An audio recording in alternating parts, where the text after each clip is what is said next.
नाज़रीन, क़ंधककोट में भंगवार बिरादरी के ॿिनि धुरियुनि में झेड़े दौरान फायरिंग में पीउ ऐं पुट क़त्ल थी विया आहिनि। तफ़सील ॿुधाए रहियो आहे ग़ुलाम रसूल मीराणी।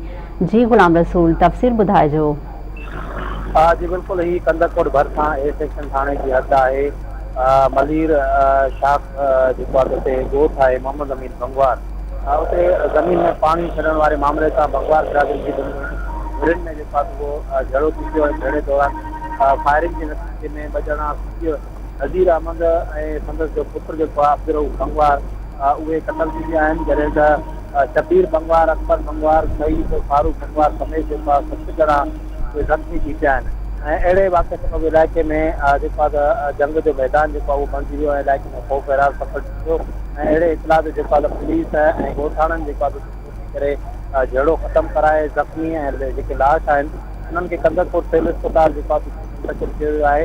ऐं उते ज़ख़्मी खे फौरी तौर ते सिधी इमदाद खां पोइ जेके ज़ख़्मी आहिनि उन्हनि जी हालत बंदी जल्दी हुजण करे उन्हनि खे लाड़काणा अस्पताल जेको आहे उहो मुंतक़िल कयो वियो आहे। जॾहिं त जेके लाश आहिनि उहे हिते सिविल अस्पताल में मौजूदु आहिनि ऐं उहे ज़रूरी कार्रवाई बाद जेको आहे उन्हनि खे वारसनि हवाले कयो वेंदो। ऐं जॾहिं त होॾे जेके धुरियूं आहिनि उहे पाण में मोर्चाबंद थी वियूं आहिनि। ऐं जॾहिं त ज़ख़्मियुनि खे जेको आहे हिन वक़्तु लाड़काणे मोकिलियो पियो वञे ऐं पुलिस जो चवणु आहे त असां मुलविस धुरियुनि ख़िलाफ़ जेको आहे उहा कार्रवाई कंदासीं। ग़ुलाम रसूल, मां जी महिरबानी।